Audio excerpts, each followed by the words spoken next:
Good evening. The subject name is Power Plant Engineering. The subject code is ME8792.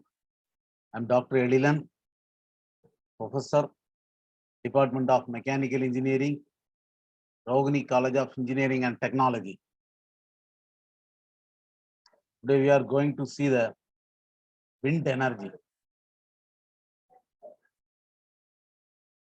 This is the basic components of a wind turbine. The wind is fixed in the ground level. The footing or control building are available in the ground. This is a supporting structure of tower. And this one is electrical generator. This is a transmission box. The box is having speed increaser, driven shaft, clutch, coupling, etc. This is a hub. The blades are attached to the hub. Design and construction. The important components: wind turbines convert wind energy to electrical energy for distribution. Conventional horizontal axis turbines can be divided into three components. First one, the rotor, which is approximately 20% of the wind turbine cost. Includes the blades for converting wind energy to low speed rotational energy. The generator, which is approximately 34% of the wind turbine cost, includes the electrical generator, the control electronics, and most likely gearbox. Example, planetary gearbox.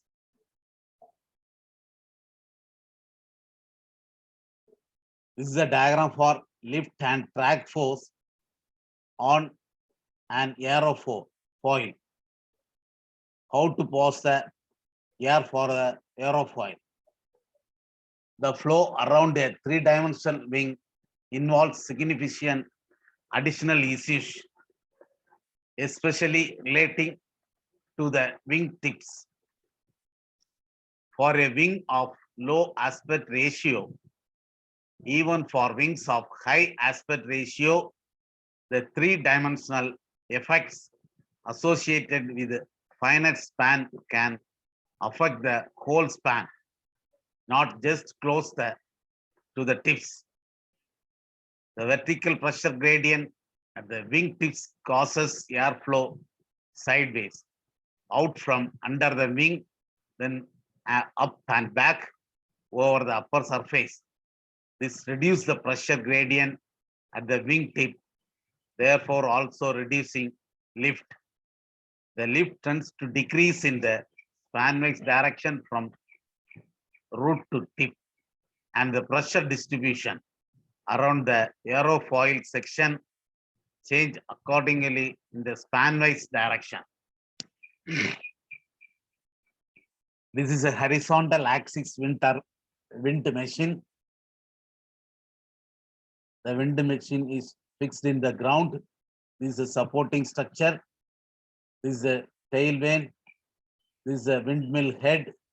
Here it's having gear, clutches, etc. And this is a hub. The hub, this is a rotor. Rotor is attached to the hub.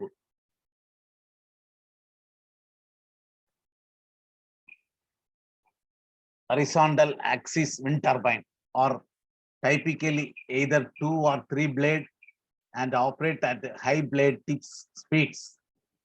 Machines with upwind rotor require a yaw or tail vane to help them orient into the wind, while downwind rotors have blades. They are coned, allowing the turbine to orient on its own. The force of the lift is actually stronger than the force of the wind against the blade or the drag, which acts in parallel with the air flows.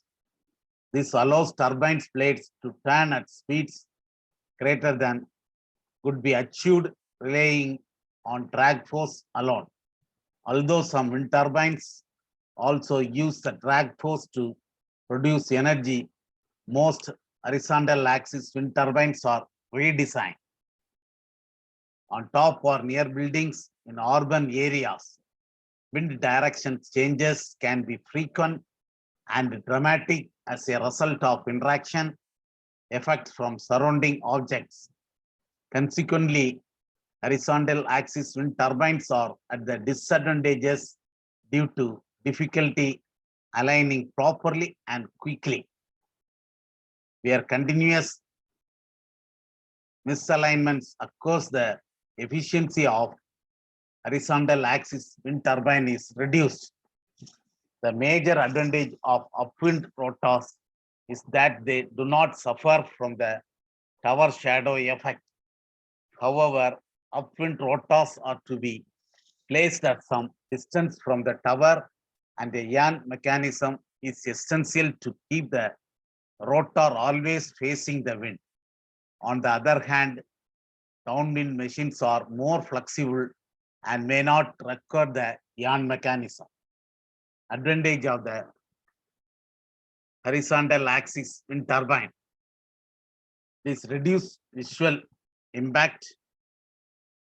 It is higher mean wind speed, reduce the turbulence, and also low wind shear leading to lower towers. Disadvantage of the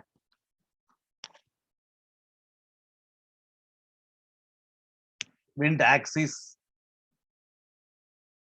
horizontal axis wind turbine, higher capital cost, assess restrictions in poor weather.